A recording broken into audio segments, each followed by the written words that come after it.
Jadi tuh aku kemarin ngeliat kayak rame di Twitter gitu, ada salah satu film kritik yang film kritik mungkin Cinecrip gitu ya.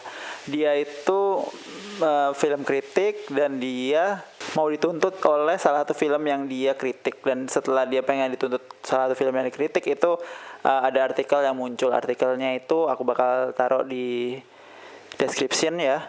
Dan ada juga dari sisi sutradara itu ngomong kalau ya mungkin karena kritikus itu harus punya kredensial sendiri. Satu sisi aku setuju kalau misalnya seorang kritik itu harus punya kredensial sendiri. Jangan sampai kayak aku misalnya gini ya, komentar YouTube gini terus tiba-tiba mengaku sebagai kritik.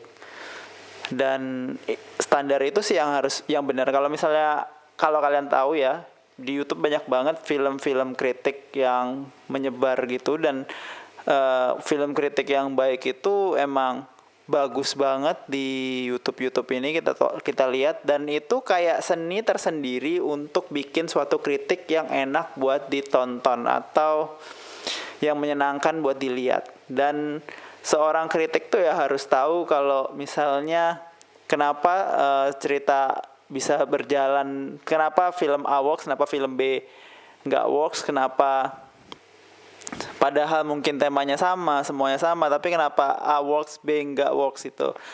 Dan banyak hal yang aku ngerasa kayak ya kita semua nggak bisa jadi kritikus, tapi kita semua bisa komentari gitu. Dan yang Ernest Prakasa ini bilang itu banyak banget nge-spark percakapan lain yang bilang kalau si Ernest ini anti kritik ya satu.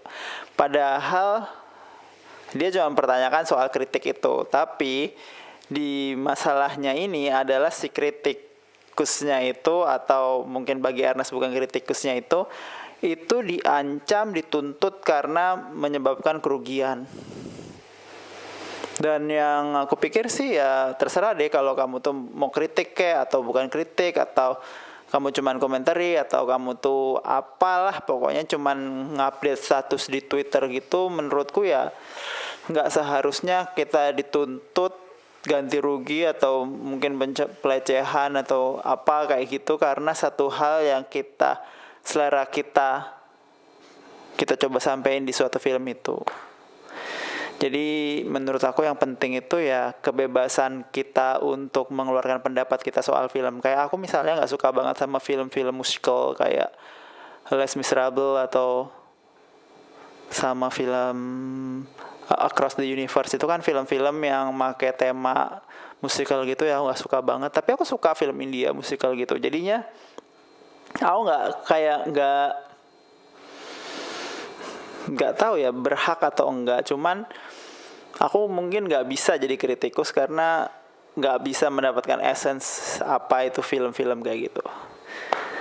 Jadi ya mungkin kritikus itu butuh suatu dasar pendidikan yang jelas dulu, kayak storytelling lah atau apa ya, atau film itu sendiri, sehingga bisa mengomentari apa yang dia omongin itu dan benar-benar bisa menyampaikan apa yang dia benar-benar pengen sampaikan, bisa menyampaikan apa yang benar-benar ada di dalam pikirannya dengan runut. Terus kita juga jelas kenapa film A works, film B nggak works kayak gitunya, itu bisa jelas. Segitu aja dari aku sekarang, bye bye.